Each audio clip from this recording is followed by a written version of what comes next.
السلام علیکم ورحمت الله. دوستانو دغه کلیپ چې زما د خلاص طرف ته تاسو وینئ، دغه کې زموږ او ستاسو یو افغانه خور به ځکه ورته وایي چې مؤمنه مسلمانه ده چې دا خطا ویستل شوي ځان یې تېر باسلی یا دغه ګناه ته یې مخه کړې، هدایت دعا به ورته کوو. په دغه کې په 8 د مارچ زما په فکر باندې نړیوالو یو ورځ نومولې ده چې 8 د مارچ دا د ښځو نړیواله ورځ ده. نو دې محترمې یا دې ښاغلې په دغه ورځ باندې په ځای د دې چې دا یو مثبت پیغام زموږ ټولنې ته یا مېرمنو ته یا زموږ او ستاسو خویندو ته ورکړي، ولې دې په زوره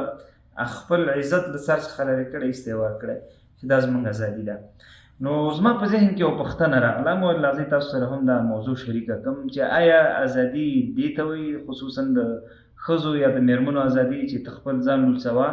ته خپل سر لوڅوه یا ته خپل بدن لوڅوه، چون زه ازادي غواړم. تاسو څه فکر کوئ چې په یو مسلمانه ټولنه یا افغانه ټولنه کې به چې یو ښځه یا یو مېرمن یا زموږ او ستاسو خور یا مور یا لور ځان لوڅ کړي، آیا دا ترقي ده؟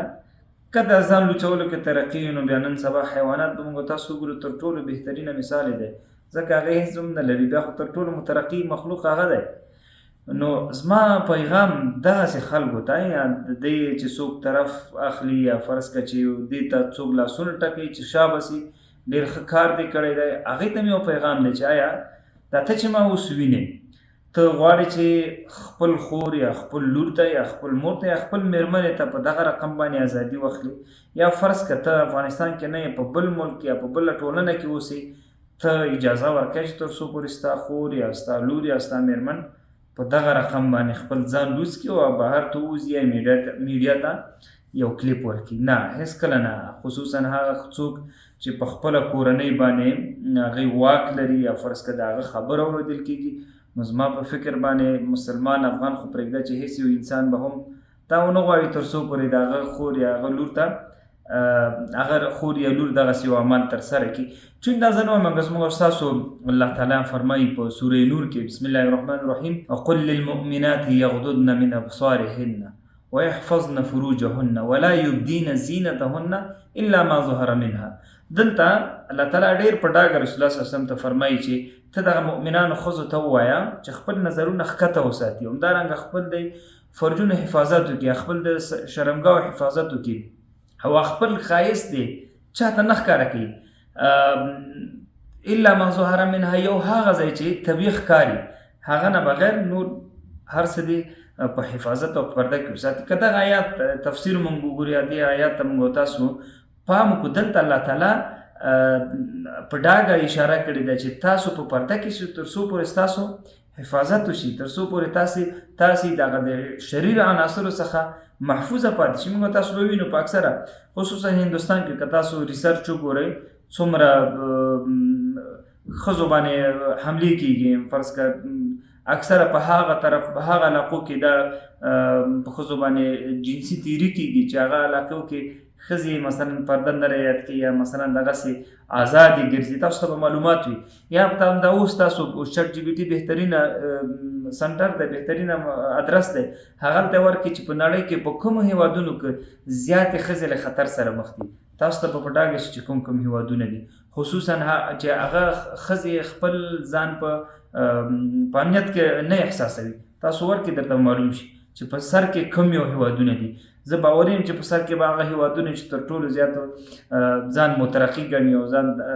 دا وایي چې یاره موږ دلته ښځو ته بهترین ازادي ورکړې. دویم آیت ته راځو سوره احزاب کې، هغلته هم الله تعالی په ډېر واضح انداز باندې رسول الله صلی الله علیه وسلم ته فرمایي چې یا ایها النبي قل لازواجك وبناتك ونساء المؤمنین یدنین علیهن من جلابیبهن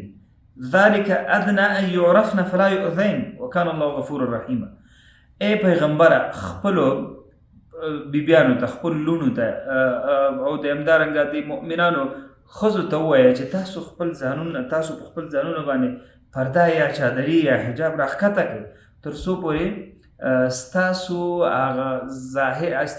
ښایست خلکو ته ښکاره نه شي، تر څو پورې تاسو محفوظه پاتې شئ. نو دا د الله تعالی هغه حکمونه دي چې په حیث د مسلمان، په حیث د یو افغان موږ تاسو د مسلمانانو باید ویمنو، او په دغه کې زموږ ستاسو د الله تعالی چې کوم اصول دي، کوم قوانین دي، د دغه تطبیق زموږ تاسو لپاره خیر دی. اکثره فتنې چې جوړېږي تاسو ته به معلومات وي چې څومره فتنې جوړېږي چې یو ښځه مثال هغه نور ابعادو ته نه ورځو، تاسو ته خپله ښه پوهېږي. اوس دغه خور ته زما پیغام دا دی چې زما ګرانې خورې، ته چې خپل د سر ویښتان لوچی، ته چې خپل ځان بربنډی تر څو پورې ته د ازادۍ چیغه ووهې چې ما ته خلک ازادي راکړي، په دې شیانو باندې په تا باندې ستا خپل فامیل نورم بندیزونه در باندې لګي، هغه دولت یا حکومت به یو طرف یا ټولنه به بل طرف پرېږدو، ستا خپل ورور زه باوري یم چې ستا خپل ورور تا سره په دغه عمل کې مخالفت کوي، ستا خپل پلار به مخالفت کوي، ستا خپل مور به مخالفت کوي. نو زما ګرانې خورې پیغام مې دا دی چې هر څه یو خپل حد او حدود لري، هغه حد او حدود هېڅکله مه کراس کوه، هغه نه هېڅکله تېرېږه مه، ځکه ته به د ټولنې د عکس العمل سره مخ کېږي، ته به د خپل د فامیل د کورنۍ د خپلوانو د عکس العمل سره به مخ کېږي. نو هر شی په خپل یو طریقه یو طرز باندې باید مخ ته ولاړ شي. فقط زما دغه پیغام د هغه خویندو ته دی، خصوصا هغه خویندو ته چې هغوی د الله تعالی حکمونو ته همیشه لپاره لبیک ویلی، زه دا پیغام درته درکوم چې تاسو کامیاب یې، انشاءالله کامیابي به زموږ او ستاسو خصوصا د حق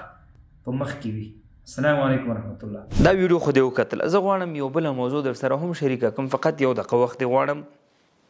موږ داسې یو کاریکولم جوړ کړی دی چې هغه افغانان یا هغه مسلمانان چې د نړۍ په هر ګوټ کې که په هر ملک کې په هر وخت کې موږ تاسو ته استاد در معرفي کوو. په 2 میاشتو کې خپل د بچي روزنه داسې وګوره لکه ستا دې بچي ته چې موږ 2 کاله روزنه ورکړي. همدا اوس په دغه واتساپ نمبر باندې را سره اړیکه کې شه،